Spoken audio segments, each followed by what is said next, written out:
Hello guys, जय Jinendra to all of. मेरा नाम रोशन जैन और आप मेरे साथ देख रहे हैं जैन धर्म विद रोशन। चलिए शुरू करते हैं हमारा आज का नया वीडियो जिसका नाम है पाप। हमारा आज का सब्जेक्ट जो है, विषय जो है वो है पाप।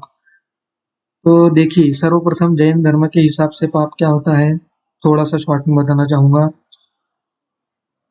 इस चीज को आप ऐसा समझ सकते हैं कि ऐसा कोई कार्य हम कोई भी अगर ऐसा कार्य करते हैं जिसको करने से अब सामने वाले किसी दूसरे व्यक्ति का नुकसान करते हैं, उसे दुख पहुंचाते हैं, उसे तकलीफ पहुंचाते हैं, ऐसा कोई भी जो कार्य होता है उस कार्य को बोलते हैं जैन धर्म में पाप।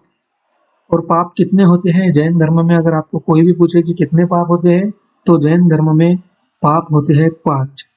5 पाप होते हैं।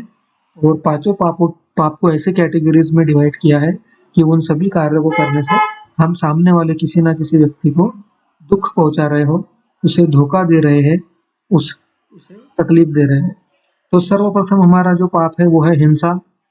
अब हिंसा मतलब क्या? हम किसी भी व्यक्ति को अगर सीधा सीधा पर्सनली जाकर उससे मारते हैं, काटते हैं, सताते हैं, उसे दुख देते हैं, उसे तकलीफ देते हैं, तो वो होती है हिंसा। जैसे हम किसी जीव को, मतलब इंसान को, मनुष्य को ही ले लो, या फिर कोई मूका जानवर जो होता है, जो बोल नहीं पाता है, जो भी रास्ते पे के जो भी कुत्ता बिल्ली ऐसे जो भी जानवर होते हैं, ये भी जीव ही होते हैं। तो इनको भी अगर हम, चलो मान लो इन्हें मारते हैं, कोई इनके तरफ हम पत्थर फेंक के मारते हैं, कोई लकड़ी से अगर हम इन्हें मारते हैं, तो इस तरह का इंसान को, मनुष्य को भी या किसी जानवर को भी मारना, काटना और सताना जो होता है उसे बोलते हैं हिंसा। सेकंड जो हमारा पाप का टाइप होता है वो है झूठ, उसे बोलते हैं झूठ। झूठ का मतलब क्या है? असत्य वचन बोलना और सत्य को छुपाना। अगर हम किसी व्यक्ति के साथ सत्य छुपा रहे हैं और उससे झूठ बोल रहे हैं, तो हम क्या कर रहे हैं? हम धोखा कर रहे हैं, हम उसके साथ धोखाधड़ी कर रहे हैं, उससे हम सत्य छुपा रहे हैं। तो ये भी होता है एक जैन धर्म के हिसाब से पाप। तीसरा पाप जो हमारा होता है वो होता है चोरी। अब देखो, चोरी किसे बोलते हैं? अगर किसी व्यक्ति ने अपनी कोई सामान या कोई वस्तु कहीं रख दी है, या फिर वो गलती से उस चीज को, उस सामान को, उस वस्तु को वो भूल गया है, और उस चीज पे, उस सामान पे हमारी नजर पड़ती है, तो हम उसे बिना पूछे ही, उसे बिना बताए ही, या फिर उसे पता ना हो उस समय हम उस सामान को, उस वस्तु को लेते हैं और वहां से लेकर हम भाग जाते हैं, और उसे बेसिकली हम नहीं बताते हैं। ऐसे अगर हम कोई क्रिया करते हैं तो उसे बोलते हैं चोरी।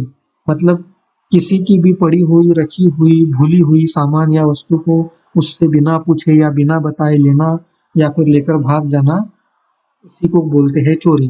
तो हिंसा, झूठ और चोरी, ये हो गए हमारे 5 पापों में से 3 पाप। अब हमारा चौथे नंबर का पाप जो आता है उसे बोलते हैं कुशील।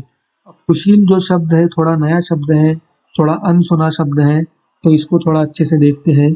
अब कुशील का अर्थ ये होता है कि पराई माँ बहन या स्त्री को बुरी नजर से, बुरी निगाह से देखना। जो भी पराई माँ बहन होती है, जो भी पराई स्त्री होती है, लड़कियां होती हैं, उनको सोचना, उनको बुरी नजर से देखना, उनके लिए अपने मन में गलत विचार रखना, उसे बोलते हैं कुशील। और अंतिम हमारा पांचवा पाप का जो हमारा 5वां प्रकार है, 5वां टाइप है, वो है परिग्रह। परिग्रह मतलब अनाप शनाप रुपया पैसा जोड़ना या जोड़ने की लालच रखना, मतलब परिग्रह। तो देखिए, अगर कोई व्यक्ति ऐसा होता है कि जो बोलता है कि मेरे पास में आज इतना पैसा है, मुझे तो बहुत पैसा कमाना है, मुझे तो बहुत, मेरे पास, मुझे सोना चाहिए, बहुत चांदी चाहिए, हीरे जवाहरात चाहिए, मुझे बहुत ज्यादा जमीन मेरे पास चाहिए, खेती बाड़ी चाहिए, गाड़ी बंगला चाहिए, ऐसी जो चीज, ऐसी अनाप शनाप प्रॉपर्टी, संपत्ति मिलाने के लिए जो सदैव प्रयत्न प्रयत्न करता है, इन चीजों की लालच अपने मन में रखता है, इस कार्य को, इस लालच को हम बोलते हैं परिग्रह। तो जैन धर्म के हिसाब से ये 5 पापों के प्रकार है: हिंसा, झूठ, चोरी, कुशील और परिग्रह। आशा करता हूँ आपको मेरा वीडियो पसंद आया होगा।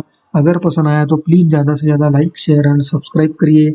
मिलते हैं अगले वीडियो में एक बहुत ही इंटरेस्टिंग टॉपिक के साथ। तब तक के लिए आप सभी को मेरा जय जिनेंद्र।